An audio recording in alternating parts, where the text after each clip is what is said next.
Question 18 then is about cumulative frequency, which is a really popular examination question. So it's very important that we know how to get this one perfectly right, because it'll be easy marks in the real exam. Now, cumulative frequency is a running total of the frequencies. This problem is about how long it takes teachers to get to work. So first cumulative frequency, think about how many teachers does it take less than 20 minutes for them to get to work? 12. So you'll see that that matches the frequency to start with. Now, how many teachers in total does it take them 40 minutes or less to get to work? So what we do is we add 32 to 12, because there's 32 teachers that take between 20 and 40 minutes and 12 teachers that take between 0 and 20 minutes. So if we add 32 and 12, we get 44. Next one, how many teachers take less than an hour to get to work? So what I now need to do is I need to add on 25. So that gives me 69.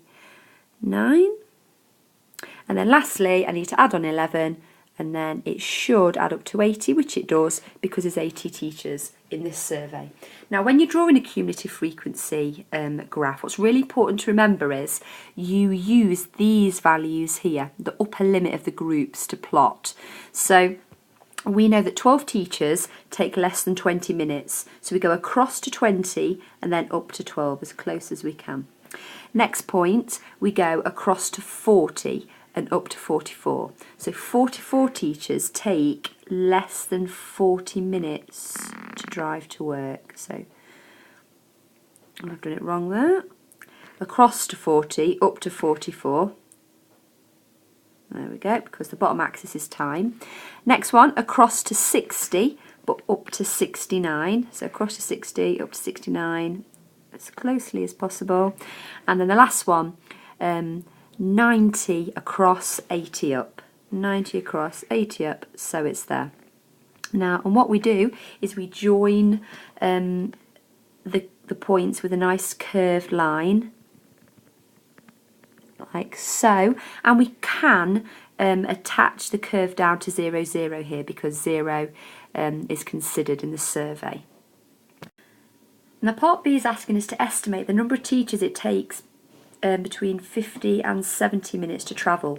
So 50 minutes is just here, 70 minutes is just here. So we're estimating how many teachers take between those times to travel to work. So when I look from 50 and across, when I hit my curve, I can see that 58 teachers approximately take less than that time to travel to work. If I do the same from 70, again, drawing on the graph so I can be really clear about what it is I'm doing, I can see approximately 74 teachers take less than 70 minutes. So for this question, I'm going to do 74 take away 58, and that'll give us our answer. Now,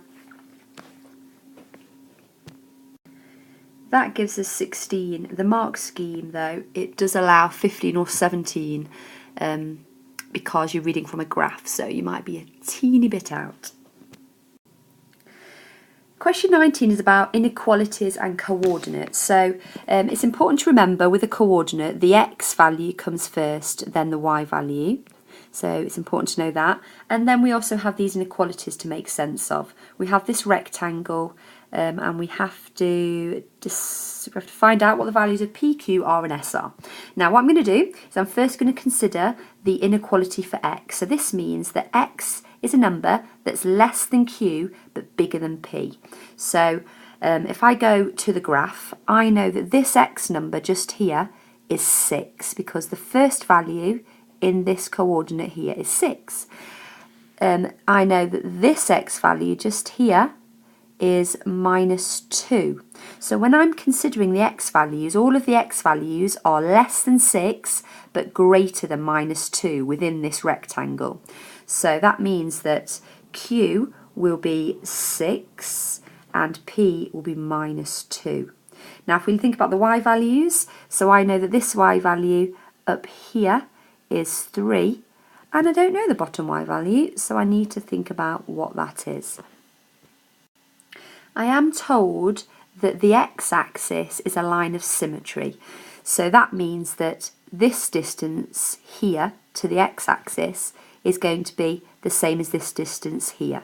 So I know that down here we have minus 3. So if we consider the y inequality, we have that y is less than s but greater than r, which means s will be 3 and r will be minus 3. So question 19b is a question about inequalities. Now one of the lines is drawn for us, but we do have to draw the other two lines down here. We'll think about the inequality part after. So I'm going to draw the line first where y is equal to 3 minus x.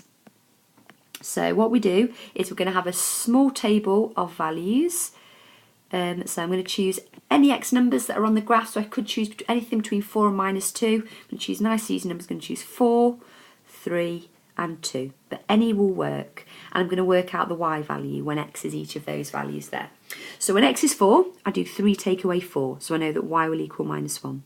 3 take away 0, 3 take away 3 is 0, and then 3 take away 2 gives me 1. So what I have there is I have 3 coordinates to plot. So first one is 4 across 1, minus 1, so it's just there. The next one, 3 across 0 up, and the next one, 2, 1, which is just there. Then what you will do with a ruler is you will join these up and fill the graph with this line. Now, strictly speaking, the line I draw shouldn't be bold because y is strictly greater than 3 minus x. It cannot equal 3 minus x. So the line that I draw really should be a dashed line because it's dashed when it cannot equal. So I'm going to continue drawing this dashed line here. You're going to be using a ruler. I'll think about which side's greater later.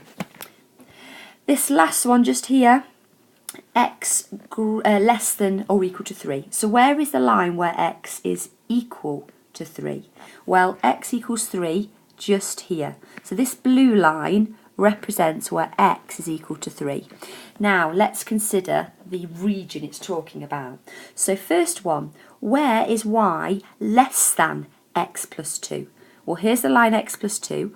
Y is less than x plus 2 beneath this line. And the second one, where is y greater than 3 minus x? Well, here's the line, y is 3 minus x, greater is above the line. So it has to be below this line, above this line, and then lastly, x is less than 3. So these numbers here are less than 3. This whole side is where the x values are less than 3. So the region that satisfies all three of those is this one within this triangle.